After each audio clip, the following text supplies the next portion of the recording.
Shalom and welcome to another edition of Parasha Talk, a special edition for Sukkot, the Sukkot edition of Parasha Talk.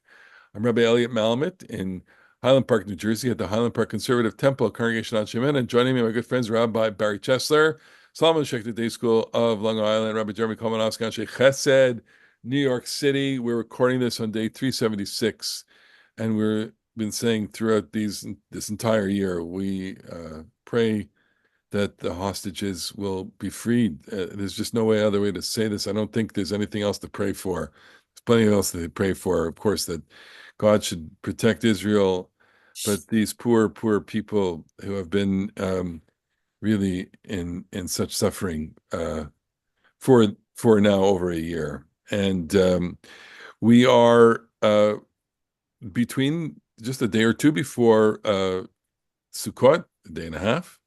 And trying to orient ourselves to Sukkot, it's a bit of a in sailing. Do you know the sailing term to come about or to heartily, like when you change the direction of your boat, that you get the wind from another direction.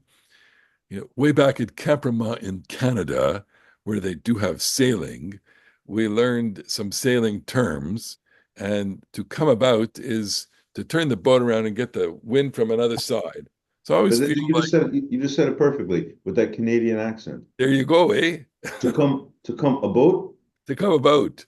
a And boat. so, and it's you are turning the boat in away from the wind, and you're going to catch the wind on the other side, and so the main sail flies over the boat, and you get the goes to the other side. So I feel that way with regard to how we change from Yom Kippur to Sukkot, and they're really different moods. Yom Kippur, especially this year, very difficult, filled with lots of deep sense of connection to Israel, of course, um, and a difficult year for the whole Jewish people. I don't think there's any way around that.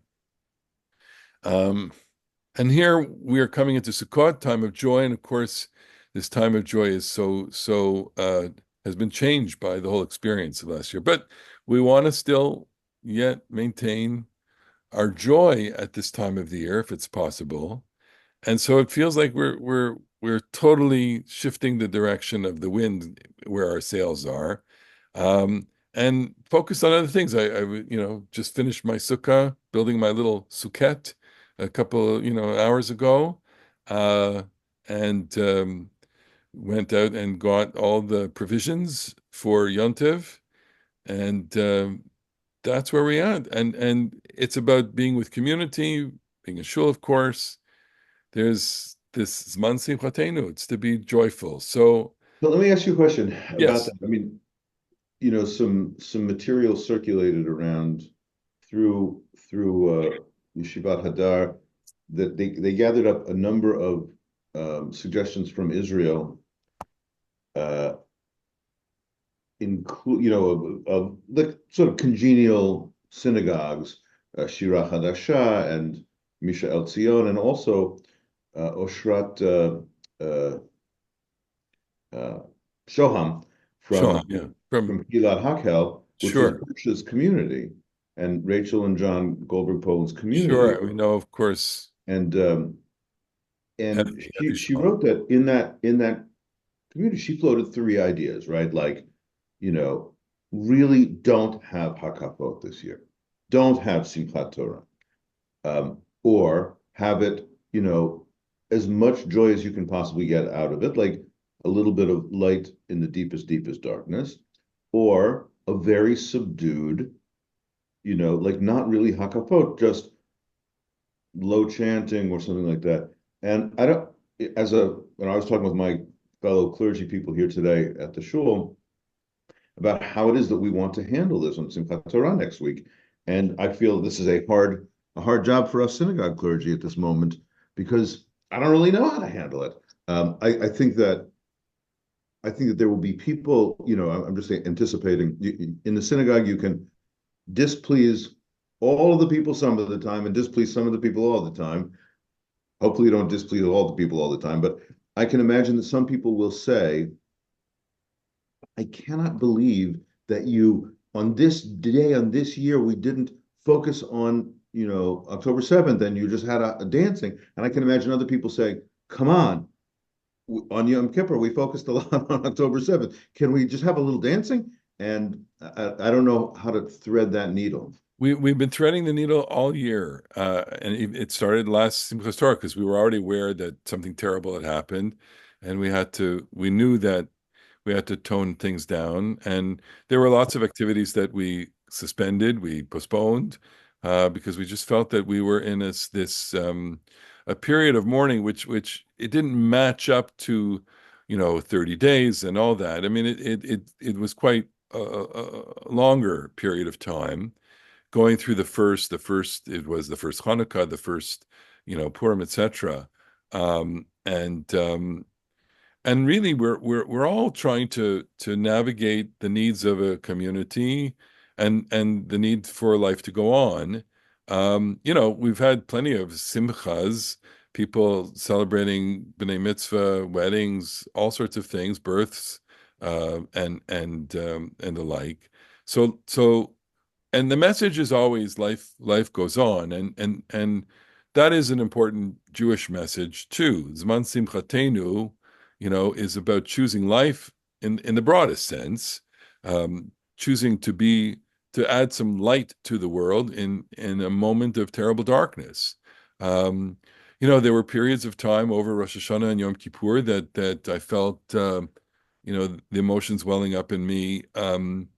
You know, very, like, without even thinking about it, just immediate sense of especially speaking or talking about it, and it's very emotional. Um, so this is the full palette of our life right now, and we are rejoicing because we have the mitzvah to rejoice, um, and we are taking some strength out of the fact that plenty of people in Israel who have gone through terrible, terrible things are still managing to find a way to rejoice and to find light in it, and that is possibly one way to do it. But I yeah, have, I have a great, I have a I don't. great story from the late Rabbi Morty Lightman, Allah who shalom. Alav Hashalom. Morty was a part of the seminary leadership for many years, and he was the dean of the cantorial school for many years. And his, I don't know if this is his father or his grandfather, but it's like a story right out of Fiddler on the Roof. Um, his forebear, whatever his father or grandfather, there was an edict from the czar, and they had to move, and they were thrown out of their town, and uh, it was Shavuot, and they had to get in the wagon and drive out of town um, on Shavuot. And he says it's Yom Tov, and he sings Hallel as he's being driven out of his hometown and into exile. It's an amazing, to feel. I said that at Morty's funeral, to feel that you have it in you, despite all of the pressures and suffering and distress, to sing. Yeah, look, I mean, I don't know where people get those, the depth of their spiritual resources. We all have some capacity, some battery power to plow through even in the most difficult times. I think we've all. Well, what I would suggest, if you can't rejoice this year, you may never be able to rejoice again, because when does it end? So what I'm reminded of, shortly after the destruction of the Second Temple, there were Jews who wanted to give up meat and wine. But what happened in the course of time is they decided to leave a corner of their house unpainted. And, I think that the meaning of the second year is that not just that life goes on, but life must prevail. And even with the measure of sadness, one is obligated to find a measure of rejoicing. One cannot give in to despair. That has never been the Jewish way. Right. 100%. And that is a very powerful Talmudic passage that you're describing. These ascetics, they're giving up, and they won't drink wine at all. And Rabbi Yeshua says to them, "Well, water is very important too. Why don't you not drink water?" And Yeah. Why don't if you're not going to eat meat, well, bread is also bring, but why don't you swear off bread? Bread is the staff of life.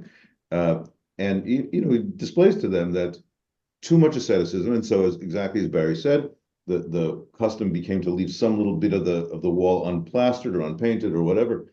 The question that I would ask though about that is, you pose that if you can't do it this year, you may never be able to do it. I'm guessing, and this is really not more than a sort of educated guess, like it probably took Shoah people 3, 4, 5 years before they could realign. This somebody I know in our shul whose parents were in the camps, and they were super from, but she said it was like 5 years before they could be from again. So Like, what would be interesting to know is because there are many stories about religious observance in the camp, about people trying to cobble together something for a Seder or for some other observances. And, the point that you raise suggests that they may have responded one way in the camp and a different way after liberation until they could regain some sense of balance. And I don't know the answer. We do have some documents on this. There's a Haggadah that was published for the DP camps in 1945 or 1946. 46. I have this book. Right. I have a copy of that. I think JPS republished it. Yeah. It's a fascinating document. And it goes to places. It really talks about these things. Avadim hayinu leHitler b'Germania. Yeah, I mean, and it totally contemporaneizes, that's a word, It is now. it is now. And I look, let me propose this, which is that, we have to have joy, and there has to we always live with hope. You cannot live without hope, even in hopeless situations. And I did say this over Yontiv. What do you hope for when there's nothing to hope for? You hope for hope. I got to improve the timing on that. You, you hope for hope when it's hopeless. You hope that you can still have it, because the whole activity of hoping is actually, it elicits something from you. So I want to share this, and this didn't make it into a sermon, so I'll put it over here, which is when I was in Israel, I went out to a dinner with a friend of mine, and we're sitting. It was at the Malcha Mall, and a little child walked by, and she got so excited. She said, "Ani kol kach mitlahevet." I get so excited when I see a little child. Zot hatikva sheli. That's my hope. I see a little child's hope, and so, the whole idea that a child can elicit a kind of feeling that what we're going through is so terrible, what's happening, and yet I can look to something. I can look at something in the future, and if children don't give hope to us, then what does? I'll give you another anecdote, which is, my son was on a plane. I think he was going flying back to Israel, and this isn't only an El Al plane story where he's sitting with the baby, in his lap, and a woman who must have been, I don't know, 8 years old, walks down the aisle and just sticks out her hands and says, "I'm taking the baby." I, I want to hold the baby. You could do that on the plane where she can't get off. They don't know each other, nothing. I mean, it would never, ever happen in a million years, on a flight, whatever. "I'm taking the baby." "Lekachet et hatinoket," and she squeezes the baby, and then she holds it, whatever, and gets her in, gets her fix, and then puts the baby down. And I said, that, what? Children do give hope. And that's it. And what, I mean, so our holiday does, in a sense, orient itself later in the week towards Simchas Torah, the celebration. It wouldn't be Simchas Torah without children celebrating in some way, and having that experience, notwithstanding the fact that this it's some very serious, very serious themes involved with Sukkot and with Simchat Torah, etc. But we're busy with that. I wanted to share this text that says, between Yom Kippur and Sukkot, we're so busy building our Sukkot. We're so busy getting our Lulav. And it says, "Ulekachta b'yom harishon." You take on Yom Harishon, and this piece of Midrash says, Yom Harishon, this is the day, this is your moral fiscal year, basically. This is the day that everything happens.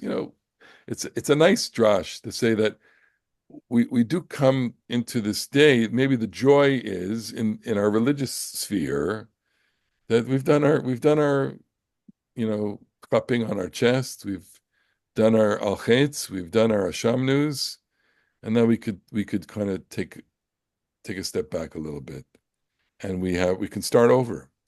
And there is something to be said for starting over. So this uvayom harishon, ulekachtem bayom harishon, take the four species on the first day, not the first day of the holiday, but the first day, literally, of the year, of your accounting year. That this is the first day that you are going to be held to account. And So it's a very nice drash because it emphasizes the aspect of cheshbon and nefesh on Yom Kippur, the accounting of the soul. And now, as you pointed out, on Sukkot, we begin our counting again.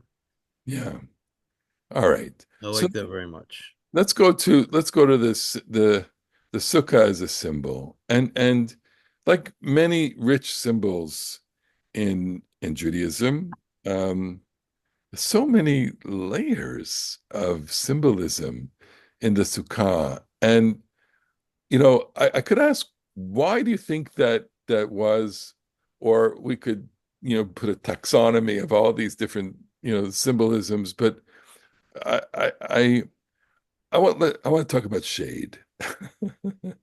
Let's talk about shade and the feeling of shade. You come in and you're Betzila de Mehemanuta. You're in what have we translated? The shade of faith. Shade of faith. Can you explain that to me?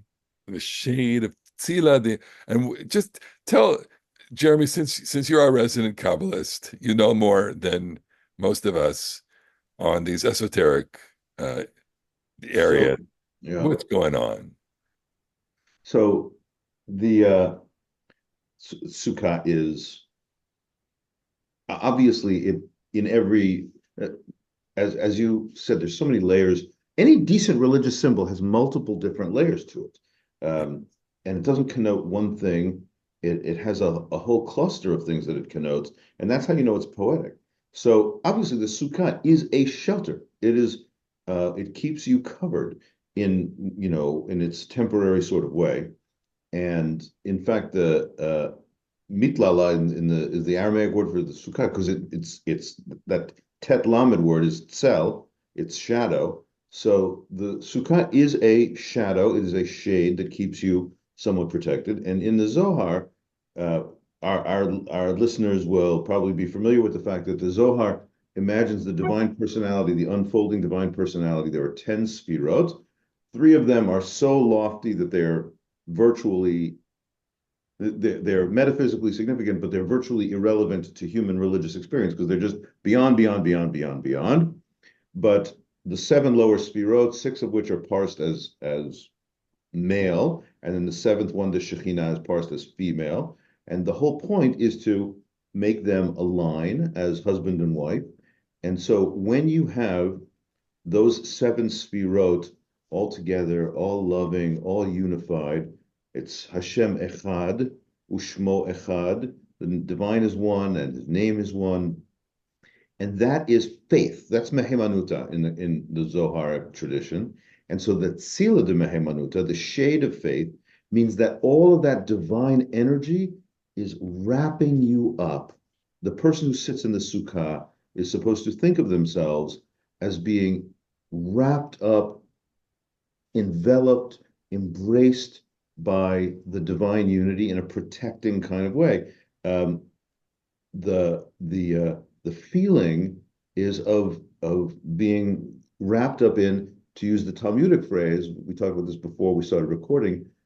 Rabbi Yishmael and Rabbi Akiva in the Talmud have an argument. Rabbi Yishmael says Sukkot mamash, like when it says it says in Leviticus, Kiva Sukkot Hoshavti et Bnei Yisrael b'hotzi otam eretz Mitzrayim. I made them dwell in boots when I took them out of Egypt.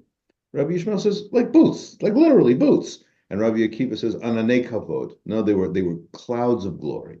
And so this Zoharic passage, unsurprisingly, is into the idea that they're just wrapped in the divine luminous cloud, and it's the divine glory. And for the Kabbalists in particular, it's all of the divine personality aspects, all the sfirot, uh, fully unified, fully in love, fully integrated. The world is right.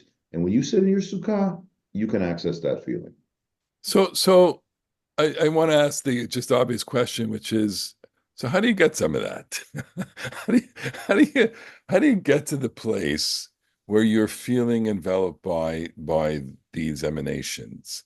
And because this is not language that we use, and this is not, So and maybe we are impoverished that we don't have this kind of very dense, religious, spiritual language. we have access to it nevertheless. And I think, what Jeremy was talking about, the debate between Rabbi Ishmael and Rabbi Akiva is there's an ongoing tension between the literal and the metaphorical. And we need both. And what's striking about this phrase, Sel de Hermenuta, is that it doesn't really operate on a literal level at night because there is no shade at night. And our first entrance into the Sukkah as a mitzvah is at night. And the Mishnah at the beginning of Mishnah Sukkah makes a big deal about how much shade the schach has to provide, which is kind of irrelevant to our experience at night. Unless, of course, you're thinking about the moon, and Well, the moon doesn't really cast a shadow though, because it's a well, shadow. It's a well, shadow Psalm itself. 121, Yomam Hashemesh lo yakeka v'yareach balayla. I don't know. We've been saying that psalm all year, but the sun will not smite you by day nor the moon by night. So I wonder, It means that the sun won't smite the moon, not that the moon won't smite you. oh, Anyway, but what I want to suggest though is that Rabbi Akiva opens up a whole other avenue of experience. So when you sit in the sukkah at night, unable really to see the shadows or the shade, you can think about the Ananei Kavod, even on a cloudless night. You well, can think that in this primitive shelter that I've been told resembles the letter Bet, yes. you can think about the divine presence and you can embrace it. So, No, I was want to say about this. First of all, you know, I actually do feel some access to that imaginative. Um, I think like you use a ruler to measure length and use a scale to measure weight, and imagination, not like it's imaginary and it's false, but you use your powers of of imagination and spiritual openness to recognize a spiritual reality that's beyond the physical or beyond the sensible sense, that you can absorb with sense data. I do feel that, but I'm just gonna. I mean, it has to feel like you are accessing something true. When you have that feeling of, I feel Hashem Echad. I've felt that many times in my life, and I feel this. I feel it on a pretty regular basis, to tell you the truth. Not that every day of davening is transporting ecstasy, but I do feel those things. But this year, I just think that the particular spiritual lift, to say, and when you enter the sukkah, you will feel the divine protection. When I was in Kfar Aza, there are still Sukkot sitting up in Kfar Mm. Aza, that have not been touched since last October 7th. And it almost feels like this is not language that it would come easily to me this year to say that when I'm in the sukkah, I feel God enveloping me with a cloud of protection, because there's an awful lot of people who literally, or not quite literally, because of Mini Atzeret, but um, were wrenched from their sukkah, uh, to to be murdered by terrorists this year. Ugh, it's terrible. oh, so it does kind of put into a different frame this whole notion of protection and the idea that you are in this zone, especially, we in a normal year, we talk about Sukkah as leaving our permanent dwelling and going to the temporary dwelling, going to the Dirat Arai, the temporary dwelling, to experience a little vulnerability. And of course that works geographically in a very, subtropical or whatever the climate, a warmer climate than, let's say, North America, let's say New Jersey, let's say Ottawa, Ontario, where, we were already seeing frost back in the day at Sukkot. It was already time, we went into the Sukkah with overcoats and sweaters, which may not be, far removed from Arc today. It's very cold.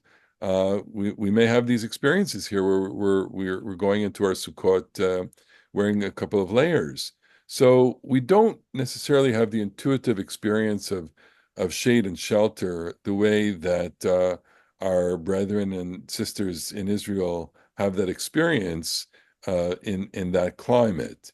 Notwithstanding that, of course, the whole notion of shelter and what constitutes shelter means something totally different now. A migunit is a place where you go and hide from a rocket. And if you don't have a migunit, you have to run onto the road and put your hands over your head, right, when you hear the siren. So you may just want to stay inside. I wouldn't blame people if they wanted to Well, spend the weekend. I got this book of first person testimonies. I usually not I always make a martyrology out of just different things in Jewish history. I try to find first person testimonies Yeah. from different times and places. And this year, of course, it was um, mostly October 7th. Also, the Sonderkommando revolt in Auschwitz That was happened also, I saw that. Yeah. October 7th, Yeah. 1944. So I Yeah. had something from that, and I had something from the Gemara, and then I had two things from October 7th, including a young woman who was in that migunit with Hirsch. Oh, And it was just, I, these are I, part, I yeah, took an edge off some of the most horrific graphic things that details. she said, but it was very powerful. This poor 20-year-old girl, she described just deciding to shrink her body as small as she could and play dead as they're spraying the migunit with gunfire and grenades. Horrible. Well, we have to pick it up from there. Uh, and so, okay, so the Sukkah as Tzila de Mehemnuta, this place of shade of faith, and perhaps with the notion of having finished Yom Kippur and coming, we are supposedly in a different state, a different kind of state where we can be a little lighter, I suppose. Um, and thinking about it, maybe just one last kind of sense about the four species, which we really didn't touch on, which are another central element of the holiday, which are also loaded with symbols. One of the nicest explanations I've had of the four species is that you are creating a zone around you, and in a way, you are becoming a sukkah. You become a kind of physical manifestation of a sukkah in a very, you remember the movie The Incredibles? There's what's her name, the girl, she creates this dome around her, you know and in a way that the shaking of the lulav and the etrog, and it constructs around us an imaginary zone of protection. It's interesting, Ellie, because the way you describe it reminds me of the stories of Honiam Agel. You Yes. draw a circle around him to bring the rain, and that's in part what Sukkot is all about, is, an elaborate rain ritual performed on Jews on behalf of the Well, land I'm of going to use Israel. that. That's a great idea. No, but he puts the circle around him because he's saying, I'm creating a zone. I'm creating a boundary. Right. And he brings the rain. Yeah. And so by drawing the circle, he is able to bring redemption. Redemption. Yeah. I Nice. love the fact that as Barry just said, you know, we have stuff that's really ancient back in our pre, you know, biblical religion, pre-monotheistic, almost almost pre-monotheistic. And it's like we're getting in touch with our inner pagan when we do the rain dance. I think that's fun. Um, yeah, I just think So it's what I would say instead of pagan, I would say primitive. It's one of primitive. the Yeah, two primitive rites left in modern Judaism, the other being Brit Milah. Primordial. primordial. Okay. Primordial. But Archetypal. The since you shofar is also mentioned, the shofar is also kind of became, Raw. These are that raw. okay, primordial. that's a good point too. So when you mentioned the Lulav and Etrog, there's a passage in Vayikra Rabbah which has a number of different explanations for what the four species represent. The two of the most famous is there are four kinds of Jews: those who do Torah, those who do good deeds, mitzvot, and one that compares them to the different body parts: the heart, the etrog, the spine, the lulav, the myrtle, the eyes, and the willow, the lips. But the one that I like is one that compares each one to God. And then when you bring the four species together, you have this idea that you're holding God in your hands. And I think that's a great sense of comfort. And one of the things that we sometimes lose sight of is that even when we cannot be joyful, we can seek comfort and comfort others, right? That really is what mourning rituals are about. There is little joy, but there can be much comfort. And so this year, maybe we have to concentrate on the comfort part and let the joy take care of itself. Well Beautiful, said. And then, beautiful. there is I think, look, we can go back to the Sukkah itself and to the, what is the Sukkah all about? It is about having that experience of Shea. What is the Lulav and Etrog all about? It is about creating that zone and comfort. But on, with all of that, you do have your community. I mean, you can't, I can't say you can't, but celebrating Sukkot is really about being part of the community in a normal year, a normal setting.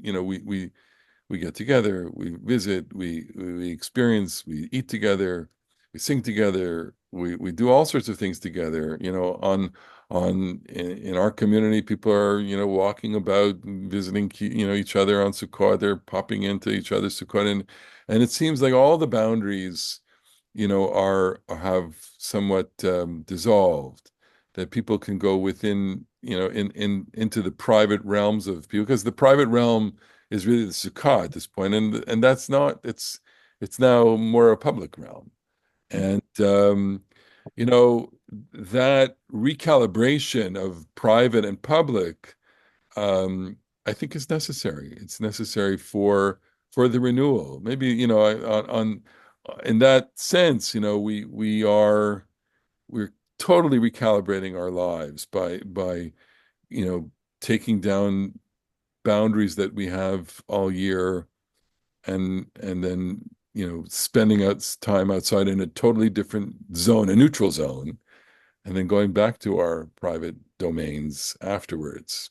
I don't know if you have any reaction to that, because we're in a private domain here in the Parasha Talk world on Zoom with our million listeners, and we had I 17. thought we had 1.5 million I this have week. to say, I was checking some previous shows, over 300 views, and I think one week over 400 views. Look at that.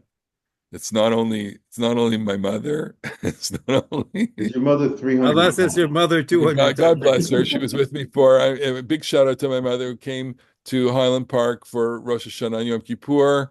Flew back yesterday from Ottawa. We're delighted, and she's a big fan of the Parsha Talk, and we have lots of fans all over who are really, really devoted to the show. One in Florida, Miriam. Thank you so much for watching every week. And these were, Miriam and Rich went through the hurricane last week, so hope that they're doing well, and hope that people, whoever they are, wherever they are doing well. Hope you have a wonderful Sukkot. Thank you so much for watching and spending the time with us. We really appreciate it. We really, really honor your devotion to us. It makes us we're very touched by that, humbled by it, frankly. And with that, wishing everybody beautiful Sukkot. Chag Sameach. See you on the next edition. Moadim Simcha. Bye bye.